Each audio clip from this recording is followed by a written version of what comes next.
Bonjour, dans ce module, nous allons voir comment combiner les outils que vous avez appris à utiliser dans les modules précédents pour obtenir des méthodes de résolution propres aux problèmes que vous souhaitez appréhender. Nous avons vu dans le module 1 que toute méthode de résolution de problème était composée des étapes présentées dans le tableau suivant. Nous avons également choisi pour vous à chaque fois dans les modules 2, 3, 4 et 5 jusqu'à 3 outils de la trise qui permettent de déployer chaque étape. Ce tableau résume en effet les outils que vous avez vus jusqu'à présent. Maintenant, nous allons vous montrer par l'exemple comment combiner ces outils pour construire vos propres méthodes pour résoudre vos propres problèmes. Dans cet exemple, nous allons choisir l'utilisation du Golden Fish, la contradiction technique, les principes, les pointeurs d'effet éventuellement, et l'évaluation et l'hierarchisation pour résoudre le problème des barrières de police. Voici la situation problématique initiale. La police du monde entier doit gérer le problème croissant des manifestations, notamment pour interdire l'accès de certaines zones à des foules difficilement contrôlables. La police bloque certaines zones à l'avance en utilisant des barrières. Mais les foules trop importantes font simplement basculer ces barrières. Quel est le résultat idéal final désiré? La police souhaite inventer un nouveau type de barrière qui réduit quasiment à néant le risque de voir ces barrières être renversées par la foule. Appliquons l'outil Golden Fish. Le problème étant simple, 2 itérations suffisent pour générer le grain fantastique. Alors pour la première itération, la barrière doit permettre de bloquer des foules trop importantes sans qu'elles soient renversées par celle-ci. Il est décomposé en 2 parties réelles. La barrière doit permettre de bloquer les foules et la barrière ne doit pas être renversée par les foules importantes. Pour la deuxième itération, et se décompose en partie réelle, qui est la barrière n'est pas renversée par des foules peu importantes, on pense ici à la barrière classique, et la barrière doit s'auto-protéger contre les foules importantes. C'est le grain fantastique que nous sommes en train de chercher. Pour analyser le problème, appliquons maintenant l'outil contradiction technique. La barrière doit s'auto-protéger contre les foules importantes.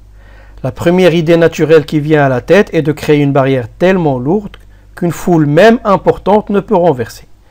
Évidemment, c'est une mauvaise solution, car de telles barrières seraient coûteuses, difficiles à fabriquer et difficiles à déplacer. Mais cela permettrait d'énoncer la contradiction technique suivante.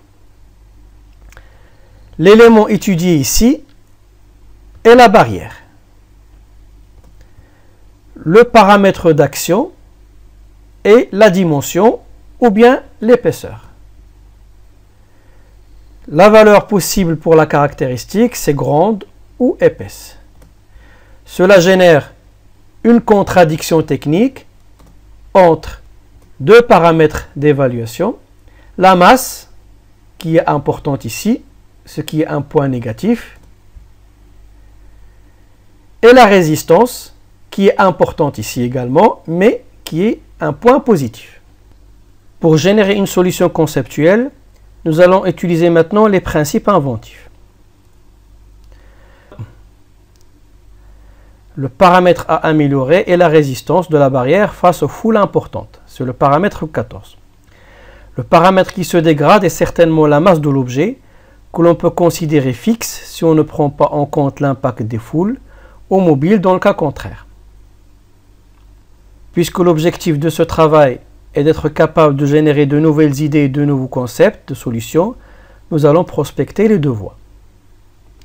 La consultation de la matrice pour le premier cas, c'est-à-dire objet statique, donne les principes probables 40, 26, 27 et 1. La consultation de la matrice pour le deuxième cas, c'est-à-dire objet mobile, donne les principes 1, 8, 40 et 15. Je rappelle encore que l'applicabilité de tous ces principes doit être prospectée pour chercher une solution originale à notre problème. Comme nous n'avons pas le temps de le faire ici, nous allons nous concentrer ici sur la segmentation. Je rappelle que ce principe consiste à diviser un objet en parties indépendantes. Imaginons un changement dans la structure de la barrière de façon à ce que la foule marche sur une partie de cette barrière. On peut facilement obtenir une élégante solution, comme un cale livre. Quand la foule s'approche de la barrière, elle marche dessus et la stabilise bien malgré elle. Nous appellerons ces barrières barrières à cale. Pour considérer cette solution, on peut utiliser les pointeurs d'effet que vous avez vus dans le module précédent afin de générer une solution technique. Il s'agit ici du moyen technique nécessaire pour lier deux parties de la barrière à cale. En mécanique, on sait déjà que l'on peut utiliser deux types de liaisons entre deux objets. Une liaison complète permanente, la soudure par exemple, et une liaison complète non permanente, système vis à écrou ou par adhésion par exemple.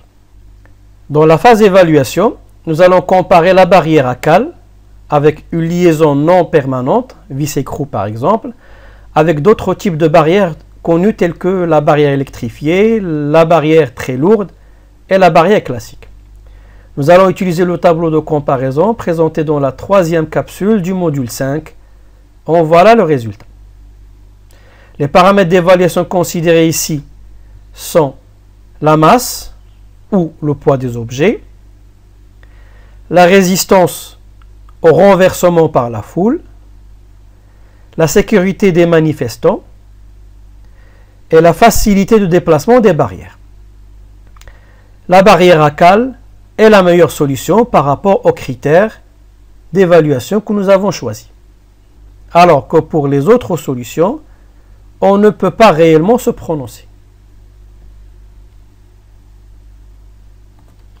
Merci de votre attention.